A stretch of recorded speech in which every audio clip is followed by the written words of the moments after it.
Donc, la feuille 2 sur les données implicites, donc les pourcentages. Numéro 1. En 10 ans, le nombre d'élèves à l'école est passé de 1720 à 2023. Quel est le pourcentage d'augmentation d'élèves depuis 10 ans? Donc, on me demande du pourcentage. Je vais faire un tableau avec du pourcentage. Donc, pourcent et réel. Mes données qu'on me donne, c'est 1720 à 2023. Donc, c'est des données réelles. Est-ce que je peux voir le numéro en même temps? Bon, OK. Donc, j'ai 1720 et 2023. Donc, c'est il y a 10 ans. Donc, dépendamment de l'année où ce qu'on est, je vais faire un corrigé pour tout le temps. Donc, je ne vais pas écrire d'année. C'est il y a 10 ans. Bien, dans le fond, c'est avant ou après augmentation. C'est ça qu'on veut savoir. Donc, ici, 1720, c'est le nombre d'élèves avant qu'il y ait une augmentation d'élèves. 2023, c'est le nombre d'élèves, avec un S, après l'augmentation. J'ai écrit avant en majuscule parce que c'est lui qui est le plus important. Il y a toujours quelque chose qui va avec avant, n'est-ce pas? Donc, quel est le pourcentage d'augmentation depuis 10 ans?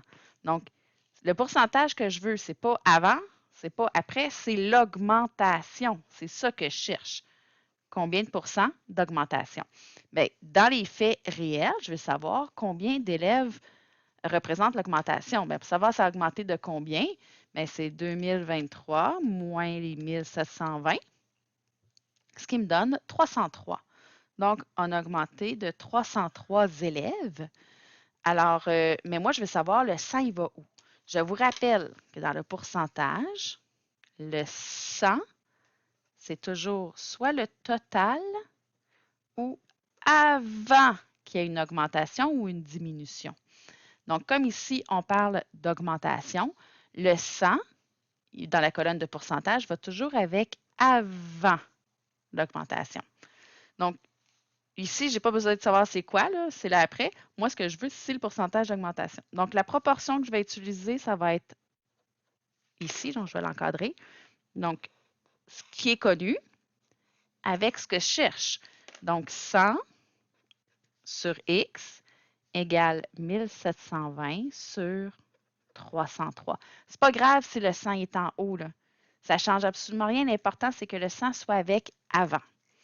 Donc, bien regarder les mots quand on fait le pourcentage dans le tableau. Donc, produit des extrêmes égale au produit des moyens. 100 fois 303 égale 1720 fois X, ici. Alors, 100 fois 303 me donne 30 300 égale 1720 fois X. Je veux juste X, donc j'élimine fois 1720 en divisant par 1720. Si je le fais à droite, je le fais à gauche pour garder l'équilibre du égal. Je ne sais pas si ça va donner exact avant d'écrire égal. Je peux écrire mon X. Donc, ici, c'est 30 300 divisé par 1720. Donc, ça me donne 17,62 quand j'arrondis, donc environ 17,62 %. Donc, environ 17,62 % d'augmentation.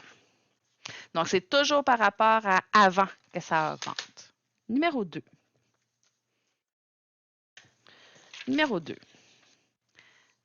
Simon a payé 28,80 $ pour un coffre à outils réduit de 15 %. Donc, réduit de 15 % sur le prix marqué. Quel était le prix marqué de ce coffre à outils sans tenir compte des taxes? Donc, on oublie les taxes, on parle juste du rabais. Donc, si Simon a payé 28,80 $, c'est ce qu'il a payé à la caissière. Donc, le rabais était enlevé. Nous, on cherche le prix avant rabais. Donc, on a un pourcentage, 15 %. On va aller le décrire. Tableau. Pourcent réel. J'ai 15 % de rabais. Donc, 15 %, le 15, c'est le rabais. Et le 100, mot magique, c'est toujours avant le rabais. OK. Ici, on a 28,80. C'est ce qu'il a payé. Est-ce que c'est les dollars de rabais, 28,80? Non. Est-ce que c'était le prix avant le rabais? Non, on a dit que c'est ce qu'il donne à la caissière. Donc, c'est le prix après le rabais. Donc, il va falloir que je vienne me faire une autre rangée. C'est le prix après, excusez, après rabais. Donc, c'est de l'argent, hein? OK. Mais là, il faut absolument que je trouve le pourcentage. Et là, il faut que je réfléchisse. Si c'est un rabais, donc, qu'est-ce que je fais au prix avant rabais? Est-ce que j'additionne 15 ou je soustrais 15 Bien, c'est un rabais, je l'enlève. Donc, je vais enlever 15 à 100. Donc, si je fais 100 moins 15, ça va me donner 85. Dans le fond, on paye 85 du prix étiqueté. Et le X, je le mets où? Bien, on veut savoir quel était le prix du coffre à outils. Donc, le prix marqué, donc c'est le prix avant le rabais, celui qui était étiqueté dessus. Donc, je cherche le prix avant rabais. Je vais venir me faire une proportion avec ça ici. 100 sur 85 égale X sur 28,80 $. Produit des extrêmes égale au produit des moyens. 100 fois 28,80 égale à 85 fois X. Donc, fois 100, je vais simplement tasser ma virgule de 2. Et je veux juste X, donc je vais éliminer fois 85 en divisant par 85. Si je le fais à droite, je le fais à gauche. Mon calcul, 2880 divisé par 85 me donne 33,88 environ. Donc, environ 33,88 $ pour le numéro 2. Numéro 3. On me dit, Pascal a payé une perceuse 72,45 avec des taxes de 15 %. Calcule le prix de cette perceuse avant les taxes. Donc, tout de suite, on sait que avant, ça va être le 100. OK? Mais là, on y va avec le pourcentage. J'ai 15 %, je vais me faire un tableau. Pourcent réel, j'ai 15 %. Est-ce que c'est un rabais cette fois-ci? Attention, les taxes de 15 %. Alors, 15, c'est les taxes. Et je peux me dire que les taxes, ça augmente le prix. Le 100, c'est toujours dollars avant les taxes, donc avant l'augmentation. Et est-ce que je peux mettre 72,45 à taxes ou à avant? Bien, on me dit Pascal a payé une perceuse. Donc, ce qu'il a payé, c'est ce qu'il a donné à la caissière. Donc, c'est une fois les taxes calculées. Donc, c'est après les taxes. Fait que je vais être obligée de venir mettre le 72,45 dans une autre colonne avec le prix après les taxes, donc après l'augmentation. Et j'ai besoin de savoir quel pourcentage ça représente. Donc, ici, comme j'ai des taxes de 15 % quand c'est après, est-ce que je vais faire 100 moins 15 ou 100 plus 15? Bien, c'est 100 plus des taxes. Malheureusement, on ajoute de l'argent. Donc, c'est 115 % du prix étiqueté que je paye. Et moi, je veux savoir quel était le prix avant les taxes. Donc, je vais mettre le X à côté du 100 avec avant. Et je vais venir faire une proportion ici.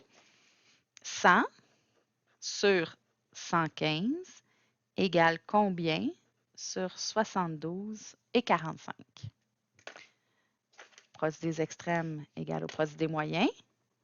100 fois 72,45 égale à 115x. Donc, 7245 égale à 115x. Je veux juste le x, donc j'élimine le fois 115 en divisant par 115 puisque c'est l'opération inverse. Si je le fais à droite, je le fais à gauche. Alors, 7245 divisé par 115 me donne 63 égale X. Alors, le prix de la perceuse avant les taxes, donc prix avant taxes, est de 63 $, donc ce qui était étiqueté encore une fois. Donc, j'ai 2,15 % au numéro 2 et numéro 3. Il y en a un qui c'est un rabais, donc je le réduis. Un que c'est des taxes, donc je l'augmente. C'est pour ça que je me retrouve avec 85, 100 moins 15 quand c'est un rabais, puis 115, 100 plus 15 quand ce sont des taxes. Numéro 4. Est-ce qu'on va tout voir? Je crois que oui. Numéro 4. Annabelle gagnait 8,45 $. Oh, c'est au passé, hein? 8,40 $. Son patron lui accorde 42 cents, donc 0,42 $ d'augmentation. Calcule le pourcentage d'augmentation du salaire d'Annabelle. Donc, je cherche un pourcentage. C'est sûr que je vais me faire un tableau avec une colonne pourcentage et réel. Ici, je n'ai aucun pourcentage. Je vais y aller dans le réel. J'ai deux données réelles. J'ai le 42 cents d'augmentation puis son salaire avant augmentation. Donc, dans le réel, j'ai 8,40 $. C'est son salaire avant son augmentation. Ensuite, j'ai 0,42 qui est son salaire d'augmentation, donc son augmentation de salaire. Et on me demande de calculer le pourcentage d'augmentation. Donc, ce que je veux, c'est ça ici. Calcule le pourcentage d'augmentation du salaire. Est-ce que le 100, il va venir ici ou il va falloir que je rajoute quelque chose? Le 100, c'est toujours le total ou avant. Donc, comme j'ai une augmentation, ben c'est bien ici que je vais venir mettre le 100. Je n'ai même pas besoin d'une troisième rangée puisque j'ai toutes mes données. Donc, ma proportion, 100 sur X égale 8,40 sur 42, 0,42. Le produit des extrêmes égale au produit des moyens. Donc, 100 fois 0,42 est égal à 8,40 fois X. Donc, je multiplie par 100, ça me donne 42, est égal à 8,4X. Je ne suis pas obligée de mettre mon 0. Ensuite, je vais éliminer fois 8,4 en divisant par 8,4 des deux côtés. Alors, 42 divisé par 8,4, ça me donne 5. Donc, elle a eu 5 % d'augmentation pour Annabelle. Alors, on va voir Julien. Julien a dépensé... tiens, je vais mettre comme ça ici. Julien a dépensé 80 % de son avoir, soit 120 $.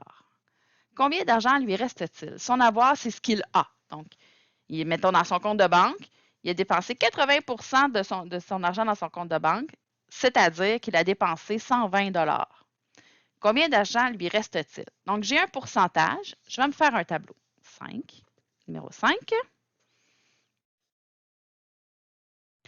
Pourcent réel.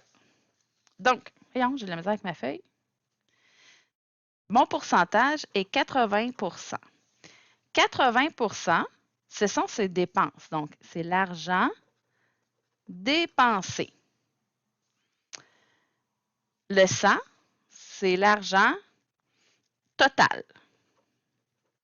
Parce que c'est le 100 %, c'est le total. Il n'y a pas de avant puis de après. Donc, au total. Le 120 $, est-ce que c'est l'argent dépensé, l'argent au total ou l'argent qui lui reste qui n'a pas dépensé? Donc, on va lire la phrase. Julien dépense 80 % de son avoir, soit, donc c'est les dépenses qui sont de 120 $. Donc, il a dépensé 120 $. Combien d'argent lui reste-t-il? Est-ce que le total, c'est ce qui lui reste? Non. C'est justement la troisième. Donc, c'est l'argent qui reste, donc pas dépensé. Donc, c'est pas le pourcentage qu'on veut, c'est combien d'argent qui lui reste. Donc, c'est dans le réel. C'est ça que je cherche. Ouais, mais là, ça va me prendre absolument ce qui est à côté quand j'ai un X. Donc, est-ce que je vais mettre 180? Est-ce que je vais les additionner? Ou je vais faire 20, parce que je vais faire 100 moins 80. Bien, combien qu'il lui reste? Il avait 100 de son argent, il en a dépassé 80. Donc, il lui reste, moins 80, il lui reste 20 de son argent du début.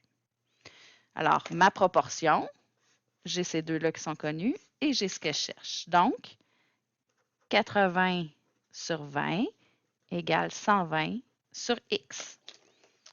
Produit des extrêmes égale au produit des moyens. 80x égale à 20 fois 120. Oui, on voit encore. 80x égale 20 fois... Oups, je suis en train de faire la réponse. 20 fois 120 fait 2400.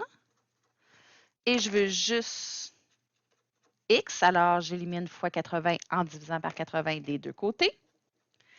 Divisé par 80, 30. Il lui reste 30 $ pour le numéro 5. Numéro 6. Mélanie a payé une paire de skis 201,25. Donc, elle a payé. Oups, excusez, vous ne voyez pas. Elle a payé. Donc, ça, c'est après tout ce qu'elle a à faire, ces déductions. Ce prix inclut un rabais de 30 et une taxe de 15 Quel était le prix marqué sur l'étiquette de la paire de skis? Donc, il faut bien se souvenir comment ça fonctionne. On fait tout d'abord le rabais. Donc, on enlève le 30 au prix de l'étiquette. Et ensuite, on additionne les taxes à ce prix-là. Mais là, nous, on a la fin. On a ce qu'elle a payé. Donc, il faut commencer par enlever les taxes et après ça, enlever le rabais. Donc, on part de la fin. On a le prix final une fois les taxes calculées. Donc, numéro 6, il va y avoir plus qu'un calcul. Donc, 1, on va calculer le prix avant les taxes, parce que c'est la dernière chose qui a été calculée à la caisse. Donc, je vais essayer qu'on le voit bien. Je vais plier ça ici. OK. On va tout se mettre pour qu'on voit en même temps. Excellent. Donc, premier tableau, c'est du pourcentage. Donc, pourcentage et réel. On parle des taxes. Donc, j'ai 15 sur 100. 15, ce sont les taxes. Le 100, c'est avant. Toujours le 100, c'est toujours avant les taxes. Mais nous, le prix réel qu'on a de 201,25, c'est ni les taxes ni avant, c'est le prix après les taxes. Donc, dans le réel, 201,25. Le pourcentage des taxes, malheureusement, on doit additionner. Donc, 115 du prix avant les taxes. Alors, j'ai ma proportion qui est ici. 100 sur 115 égale X sur 201,25. Proportion. Produit des extrêmes égale au produit des moyens. 100 fois 201,25 égale 115X.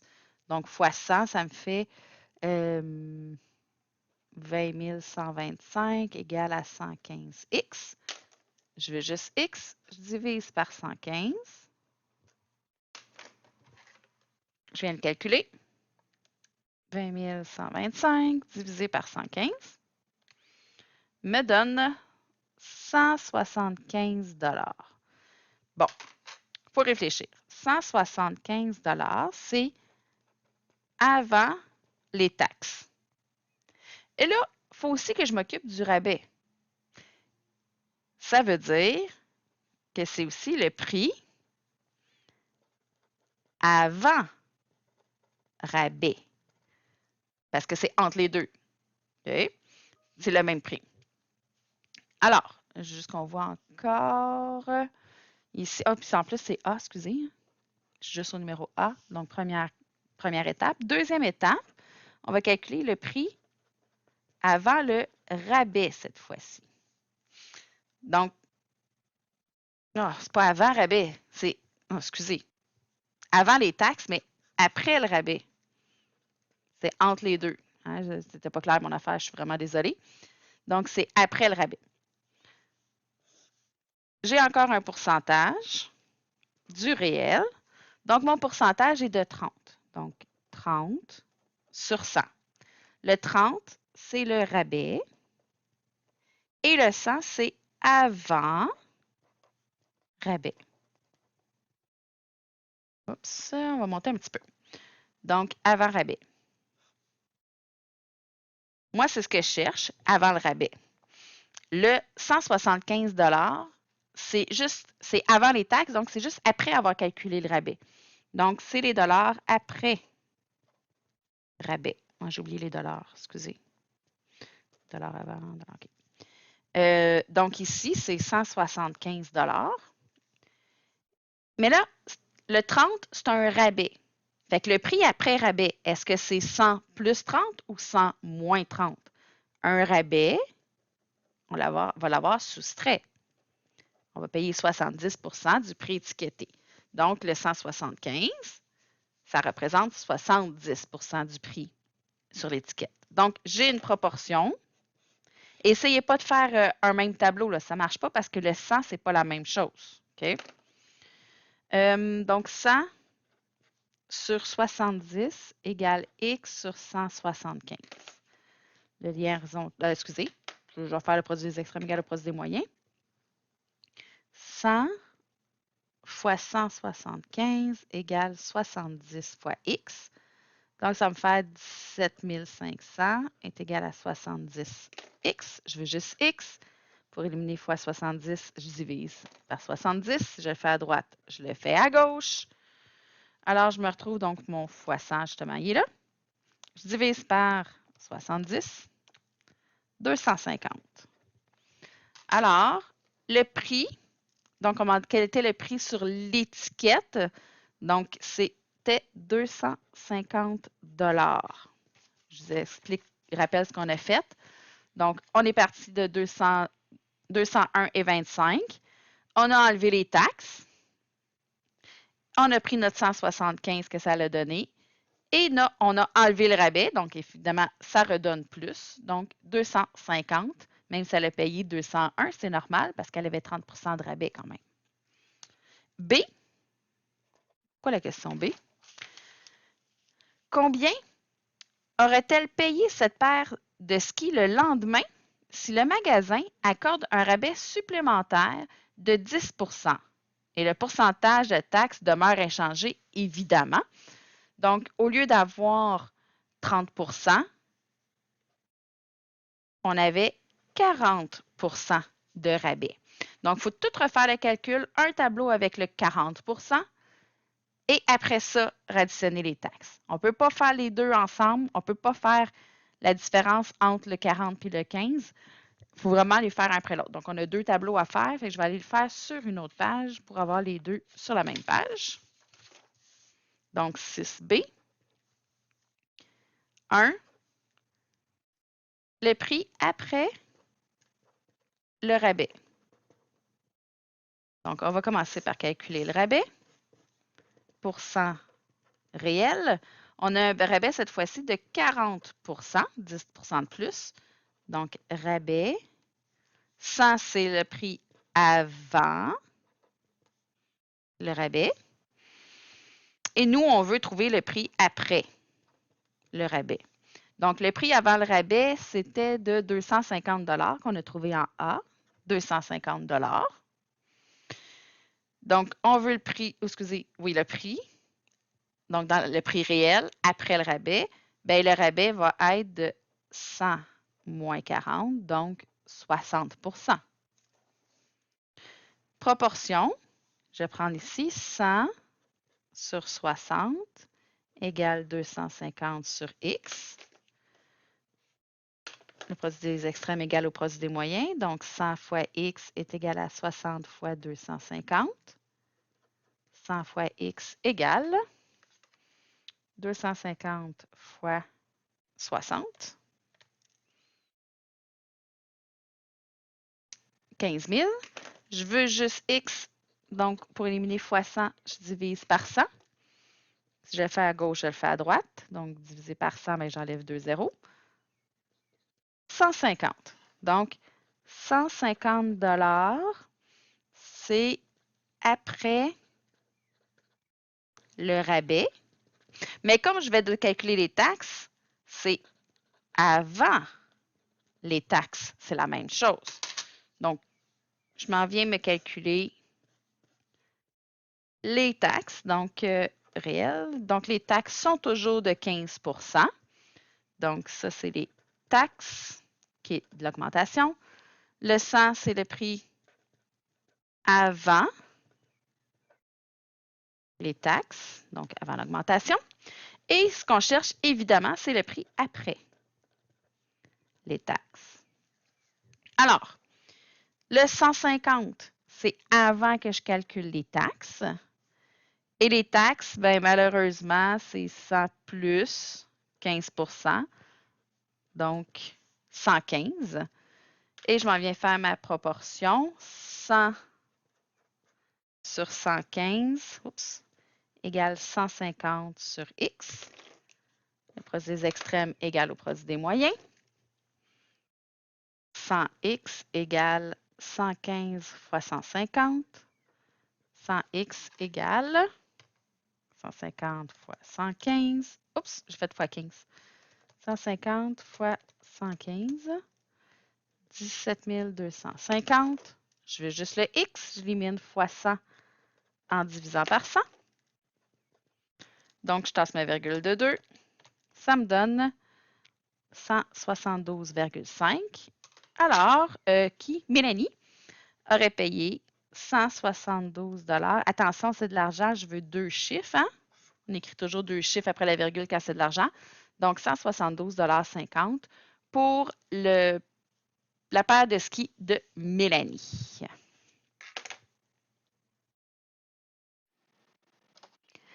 Si vous avez à faire le numéro 7, donc le carré ABCD ci-contre est partagé en 4 parties isométriques. Donc, 1, 2, 3, 4. La partie ombragée vaut 10 % de la surface du carré ABCD, donc du grand carré au complet. La partie hachurée mesure 12 cm². Quel est l'aire du grand? Donc, il faut réfléchir. Ici, ben, vous avez compris que c'est 4 parties pareilles, donc mon carré bleu, c'est 25 % de tout le gros carré ABCD. Si j'en ai 10 % qui est occupé là, ben le 12 cm représente le carré bleu, 25 % moins 10 %. Parce que ce n'est pas 10 % du carré bleu, c'est 10 % au total. Donc, si j'en ai 25 % pour tout ça, que j'enlève le 10 qui est là, ben, le 12 représente donc 25 moins 10 %, 15 % de toute la surface complète. Donc, excusez, le 12 cm, c'est 15 %. Je vais aller me faire un tableau. Numéro 7, pourcentage réel.